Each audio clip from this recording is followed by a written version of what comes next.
So the argument is being made that the Bible calls for law and order and it calls for strong borders.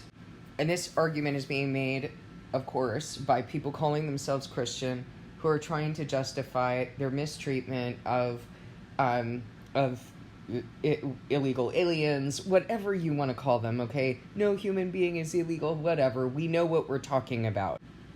The Bible does call for law and order, and there should be law and order, but our last administration here in the United States did not do things in an orderly way.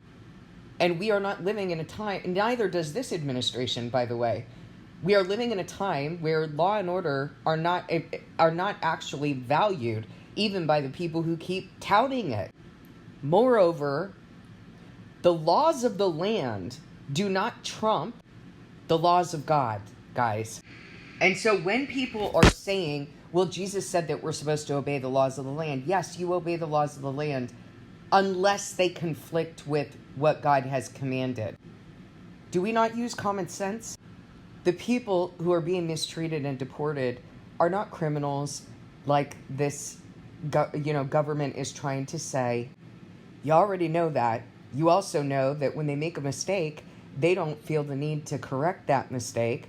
You also know that they're deporting U.S. citizens. And you also know from what I've been telling you that this Antichrist kingdom is setting up dominion right now, and that the very things that you keep condoning are going to happen to you. So you better think twice about whether or not you really want to stand for that. The word says, do not mistreat an alien or oppress him, for you were aliens in Egypt. Exodus 22:21. That's what God's law says. So now that we have different laws in the land, should we go with those laws? Should we also go with the laws that were in existence during the Holocaust or the Spanish Inquisition? Should we do that as well? Well, then don't be stupid. Don't be using these justifications for your own lawlessness. Don't be distorting the word and the heart of God in order to justify yourselves. Listen to what I say. What you condone right now is going to happen to you.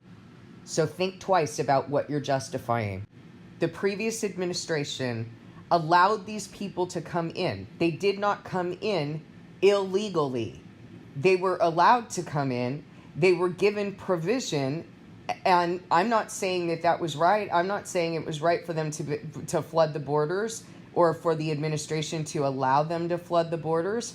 But this isn't on them. It's on the people who were supposed to maintain law and order who said, we're allowing this. And so the people who came in didn't come in maliciously. They were fleeing, most of them, bad situations to come to a good situation, and they didn't do it illegally. I don't understand where what the previous administration did becomes the problem of people trying to make a better life for their families or flee persecution.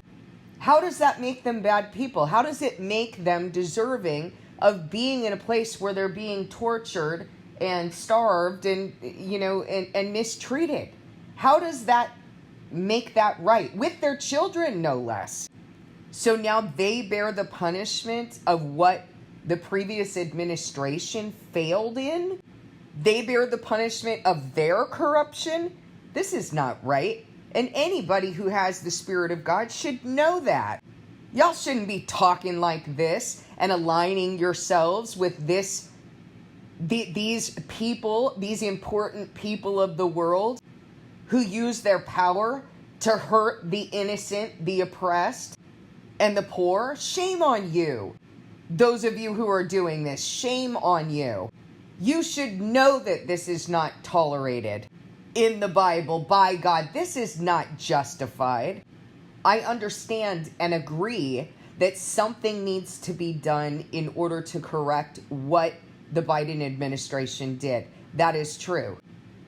But you don't get to criminalize people who came here because they were seduced or enticed or lured in under false pretenses and then call them criminals. This is wrong. And you know what?